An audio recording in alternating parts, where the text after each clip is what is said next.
Et si le problème du ghosting, eh bien s'il n'avait absolument rien à voir avec les candidats? Oubliez tout ce que vous pensez savoir. Aujourd'hui, on va vraiment déconstruire ce mythe qui paralyse le recrutement et découvrir ensemble pourquoi la solution, en fait, est entre nos mains depuis le tout début. Regardez bien ce chiffre, 83%. C'est énorme. Ça veut dire que près de 4 entreprises sur 5, peut-être la vôtre d'ailleurs, perdent des talents en cours de route. Ce n'est plus un risque, c'est devenu une certitude.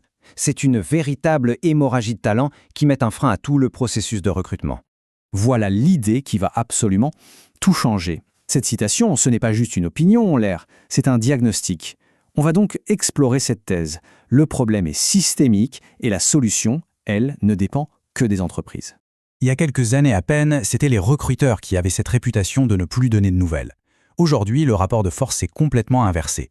Ce sont les candidats qui disparaissent des radars et ça à une vitesse assez alarmante. Regardez cette progression, c'est fulgurant. En 2019, seulement 18% des recruteurs se faisaient ghoster. Aujourd'hui, on atteint 76%.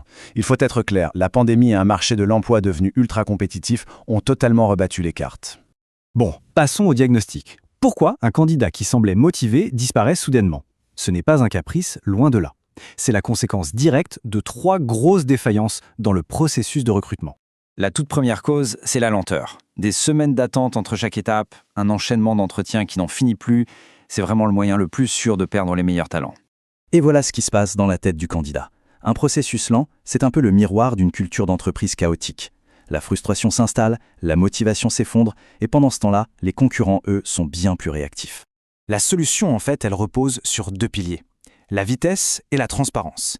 Il faut auditer et raccourcir le processus, se fixer une limite de 3 à 4 semaines maximum, et surtout donner une visibilité totale sur le parcours dès le premier contact.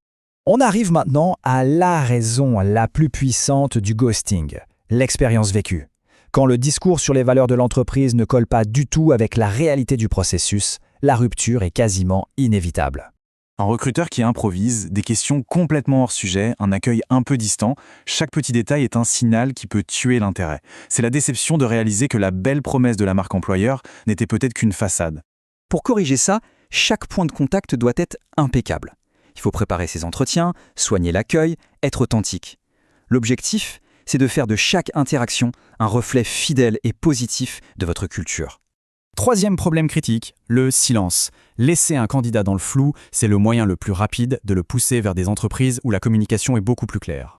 Dans le recrutement, c'est bien connu, pas de nouvelles, c'est de mauvaises nouvelles. Le silence est toujours interprété négativement. Le candidat perd confiance, il se sent négligé et il se tourne logiquement vers des entreprises qui lui montrent plus de considération. La solution, c'est une communication proactive. Il faut informer systématiquement, même si c'est pour dire qu'il n'y a pas de nouvelles. Personnaliser ces messages et surtout toujours donner des échéances claires pour maintenir la confiance. Maintenant que le diagnostic est posé, on va passer aux stratégies concrètes. Fini de réagir au silence, il est temps de mettre en place des actions pour qu'il n'arrive tout simplement jamais. Ici, le changement de paradigme est total. On abandonne les emails modèles et l'attente passive pour une approche qui est personnalisée, proactive et multicanale. Email, SMS, LinkedIn, il faut montrer sa détermination. Pour garder un candidat investi, il faut l'aider à se projeter. On peut créer une urgence positive en parlant de projets passionnants, partager des témoignages pour rassurer, et surtout organiser des rencontres informelles. Le lien humain reste l'arme la plus puissante. Le coût du ghosting va bien au-delà de la simple perte de temps.